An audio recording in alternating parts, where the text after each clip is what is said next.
இந்த ஆயுத ரீதியான இந்த விஷயங்களுக்குரிய பார்வை வந்து வடக்கு பக்கம் தான் இருக்கு. இந்த கஞ்சா பிடிபடாம இருந்திருந்தா இது எங்க வந்திருக்குன்னு நினைக்கிறீங்க? யாழ்ப்பாணத்துக்கு தான் வந்திருக்கு. நீங்க பாதுகாப்பு கேட்குறீங்கன்னு சொன்னா நீங்க பாதாள குழுக்களோட சம்மந்தப்பட்டிருக்கிறீங்களா? முகாமில இருந்து விடுதலை செய்த பிற்பாடு பார்த்தோம்னு சொன்னா அவங்க என்ன செய்யறாங்க, எங்க போறாங்க வராங்கன்னு சொல்லி அவங்கள பக்கமே அவங்களுக்கு பின்ன ராணுவத்துல சேர்றாங்க. ராணுவத்துல ஆயுத பயிற்சி, சும்மா பயிற்சியில ஆயுத பயிற்சி பெறாங்க. அதுக்கு பிறகு ராணுவத்துல இருந்து தப்பிச்சு போறாங்க. வணக்கம் நண்பர்களே. இலங்கையில கொஞ்ச நாளைக்கு பார்த்தோம்னு சொன்னா நிறைய இடங்கள்ல, குறிப்பாக கொழும்பு சைட் பார்த்தோம்னு சொன்னா நிறைய இடங்கள்ல மாறி மாறி ஒவ்வொரு கேங்ல இருக்கிறவங்க மாறி மாறி மாறி தங்களுக்குள்ள துப்பாக்கி பிரயோகங்களை மேற்கொண்டு நிறைய கொலை சம்பவங்கள் வந்து பதிவாகி இருக்கின்றது. இது தொடர்பாக அரசாங்கம் தங்கட பக்கத்துன்னு பார்த்தோம்னு சொன்னா இப்ப கடைசியா 2 பேர் வந்து ஒரு கொலை குற்றத்தோட தொடர்பட்ட 2 பேர் வந்து கைது செய்திருந்தார்கள். பிறகு பார்த்தோம்னு சொன்னா அவங்க 2 பேரும் தப்பிக்க முயற்சி செய்திருந்தார்கள். போலீசாரின் துப்பாக்கியை பறித்து போலீசாரை சுட முயற்சி செய்திருந்தார்கள் சொல்லி அவர்கள் மீது போலீசார் வந்து துப்பாக்கி பிரயோகம் மேற்கொண்டிருந்தார்கள். அதுக்கு பிறகு பார்த்தோம்னு சொன்னா கொஞ்ச நாளாவே இந்த இந்த மாறி மாறி துவக்கால சுடுபடுற பிரச்சனைகள், நிறைய கொலை துவக்கால சுட்டு நிறைய கொலை சம்பவங்கள் பதிவாகிற விஷயங்கள் வந்து இலங்கையில் கொஞ்சம் குறைஞ்சிருக்குன்னு சொல்லலாம்.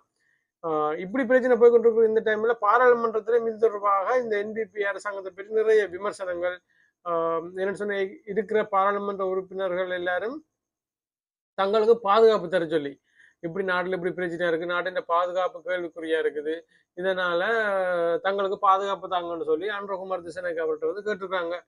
அப்ப இதற்கு பாராளுமன்றத்தில் இருக்கிற இன்னொரு எம்பி அவர்கள், என்பிபியை சேர்ந்த இன்னொரு எம்பி அவர்கள் ஒரு விஷயத்தை வந்து சொல்லியிருக்கிற என்னன்னு சொன்னா, லக்ஷ்மண் நிபுண ஆராய்ச்சி என்பிபி அரசாங்கத்தை சேர்ந்த ஒரு பாராளுமன்ற உறுப்பினர் என்ன சொல்லியிருக்கேன்னு சொன்னா, இது வந்து பார்த்தோம்னு சொன்னா இலங்கையில பாதாள குழுக்களுக்கு இடையில 2 பாதாள குழுக்களோ அல்லது பலதரப்பட்ட பாதாள குழுக்களுக்கு இடையில நடைபெற்று கொண்டிருக்கிற ஒரு பிரச்சனை தான் இந்த பிரச்சனை.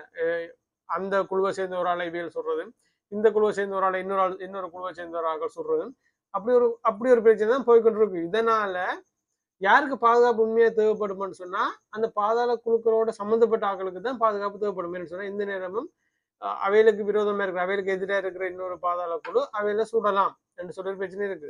அப்ப இப்ப பார்த்தோம்னு சொன்னா இலங்கையில இருக்கிற பாராளுமன்ற உறுப்பினர்கள் தங்களுக்கு பாதுகாப்பு தாங்கன்னு சொல்லி அரசாங்கத்திற்கு கேட்கிறோம். அப்ப அவர் என்ன சொல்றாருன்னு சொன்னா, அதாவது லக்ஷ்மண் நிபுண ஆராய்ச்சி என்ன சொல்றாருன்னு சொன்னா, நீங்க ஏன் பாதுகாப்பு கேட்குறீங்க, அதாவது நீங்க பாதுகாப்பு கேட்குறீங்கன்னு சொன்னா நீங்க பாதாள குழுக்களோட சம்மந்தப்பட்டிருக்கிறீங்களா ஏன்னு சொன்னா இந்த பிரச்சனைக்கு உண்மையிலேயே யாருக்கு பாதுகாப்பு இல்லை, இந்த டைம் யாருக்கு வெடி விழும், யாரை சுடுவாங்கன்னு சொல்லி பார்த்தோம்னு சொன்னா பாதாள குழுக்களோட தொடர்பட்ட ஆக்கள் தங்களுக்குள்ள மாறி மாறி சுடுறதுக்கு நிறைய சந்தர்ப்பம் இருக்குது.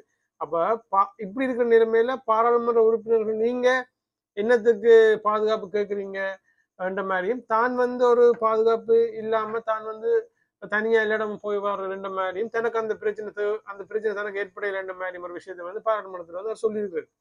சொல்லியிருந்த விஷயம் வந்து ஓரளவுக்கு ஏற்றுக்கொள்ள முடியாத விஷயம் என்றாலும் ஏற்றுக்கொள்ளவே முடியாதுன்னு சொல்லல. அது என்ன சொன்னா, இப்ப அவரை மாதிரி நிறைய எம்பி இருக்கிறாங்க, அவங்க வந்து பாதுகாப்பு தர சொல்லி கேட்கல.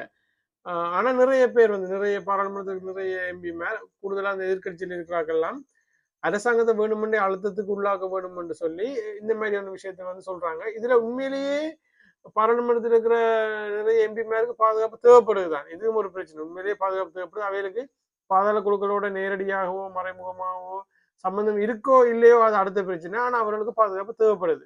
ரைட், இது ஒரு விஷயம். அடுத்த விஷயம் என்னன்னு சொன்னா, இந்த கொழும்புல நடந்த அந்த கொழும்பு கோர்ட்ஸ்ல வச்சு சுடப்பட்ட அந்த சம்பவத்தோட தொடர்பட்ட ஒரு பெண் அவர்கள்ட்ட அவங்க ஆரம்பத்துல இருந்து இவங்க தான் அந்த புத்தகத்துக்குள்ள அந்த துவக்க வச்சு கோர்ட்ஸ்ல கொடுத்துருக்காங்க.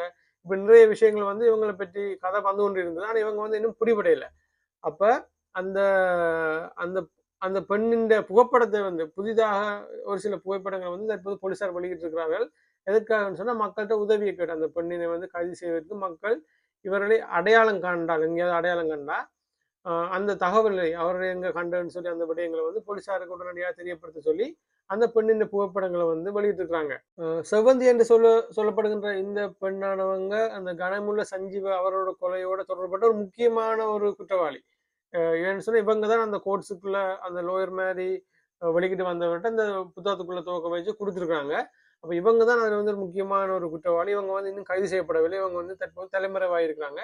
இவங்களை பிடித்தர சொல்லி மக்கள்கிட்ட வந்து போலீசார் உதவி கேட்டிருக்காங்க. அந்த உதவி கேட்கறதுக்காக இவங்களை இனம் காண்றதுக்காக இவங்களுடைய அந்த புகைப்படங்களை வந்து தற்போது போலீசார் வந்து வெளியிட்டிருக்காங்க. ரைட், இது ஒரு விஷயம். அடுத்த விஷயம் என்னன்னு சொன்னா, கிளிநொச்சியில இப்படி தெற்குல பார்த்தோம்னு சொன்னா இப்படி பிரச்சனை வந்து போய்கிட்டு இருக்குது.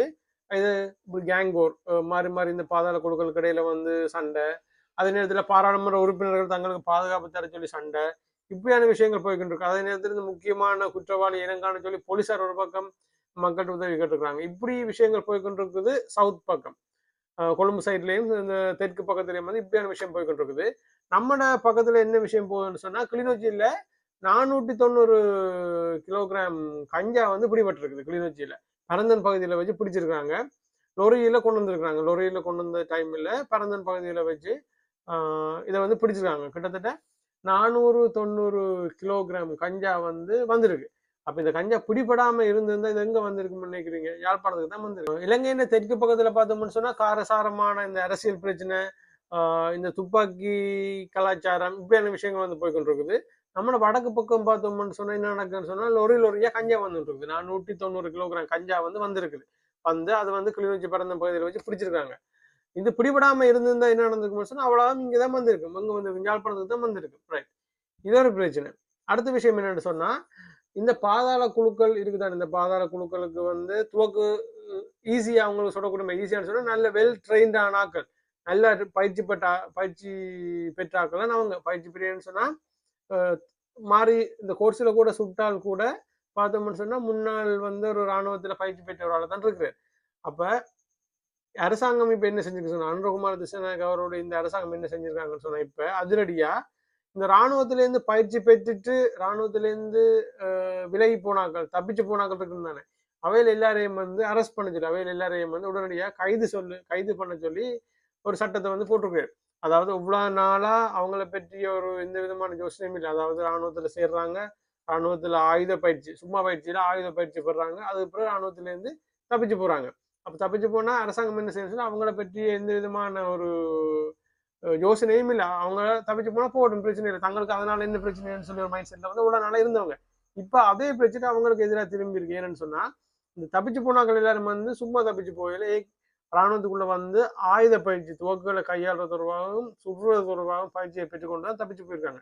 அப்ப அவங்க திரும்ப போய் அந்த பாதாள குழுக்களோட இணைஞ்சு நிறைய மாதிரி அவங்கள எல்லாருமே சொல்ல முடியாது, அவங்கள நிறைய பேர் இப்ப சொல்லியிருக்காங்க. அவங்க இந்த பாதாள குழுக்களோட தொடர்பட்ட ஆட்கள் நிறைய பேர் வந்து இந்த இராணுவத்திலேருந்து பயிற்சி பெற்று போனாக்களே வந்து நிறைய பேர் வந்து அதுல சம்மந்தப்பட்டிருக்காங்கன்னு சொல்லியிருக்காங்க. அப்ப அவங்க திரும்ப அதுக்குள்ள போய் அங்க வந்து அந்த துவக்கலை கையாளுற தொடர்பாகவும் சரி, இந்த சுடுற தொடர்பாகவும் வந்து அவங்களுக்கு நிறைய பயிற்சி பெற்றிருக்கிறதால அவங்களுக்கு அதுல செயற்படுறது வந்து இலகுவா இருக்குது. அப்ப எங்க அரசாங்கம் என்ன செஞ்சிருக்க சொன்னா, எப்பவுமே எங்க அரசாங்கத்துல பார்வை வந்து வடக்கு பக்கம் நோக்கி தான் இருக்குது. எப்பவுமே பார்த்தோம்னு சொன்னா இலங்கை அரசாங்கத்துல பார்வை, அதாவது இந்த இந்த ஆயுத ரீதியான இந்த விஷயங்களுக்குரிய பார்வை வந்து வடக்கு பக்கம் தான் இருக்கு. வடக்குல பார்த்தோம்னு சொன்னா, வடக்குன்னு சொன்னா எங்கட தமிழர் பகுதியில பார்த்தோம்னு சொன்னா இந்த போராட்டங்களில் ஈடுபட்டாக்கள், துவக்க தூக்கி போராடினாக்கள், தமிழக விடுதலை புலிகள் இருந்தாக்கள் அப்படின்னு சொல்லி எல்லாரையும் வந்து பிடிச்சு அவங்கள வந்து கைது செஞ்சிருந்தாங்க, தடுப்பு முகாமில் வச்சிருந்தாங்க. முகாமில் இருந்து விடுதலை செய்த பிற்பாடு பார்த்தோம்னு சொன்னா அவங்க என்ன செய்யறாங்க, எங்க போறாங்க வராங்கன்னு சொல்லி அவங்கள பக்கமே அவங்களுக்கு பின்னாலேயே வந்து அரசாங்கம் போய்கொண்டு வந்திருக்க ஒழிய அந்த தெற்குல இந்த இராணுவத்தில் பயிற்சி பெற்றாக்கள் என்ன செய்யணும், அவையில் எங்க போறோம் வரணும் பற்றி அவையில் வந்து கவலைப்படையில. அவையில் அப்ப கவலைப்படாத விஷயம் வந்து இப்போ வந்து பெரிய ஒரு விஷயமா வந்து அவைகளுக்கு எதிராக வந்து திரும்பி இருக்குது. ரைட், அவ்வளவுதான் ஃப்ரெண்ட்ஸ். இன்றைக்கு இந்த தகவல் அவ்வளவு உங்களோட பகிர்ந்து வச்சிருந்தேன். நான் சொன்ன விஷயங்கள் தொடர்பான மேலதிகமான தகவல் உங்களுக்கு தெரியும்னு சொன்னா அதை என்ன சொன்ன மறக்காம கமெண்ட்ல சொல்லுங்க. நீங்க நம்ம சேனல்ல சப்ஸ்கிரைப் பண்ணலன்னு சொன்னா ஒரு சப்ஸ்கிரைப் பண்ணி வீடியோ தொடர்ந்து பாருங்க. இன்னொரு வீடியோவில் உங்களை சந்திக்கிறேன். நன்றி.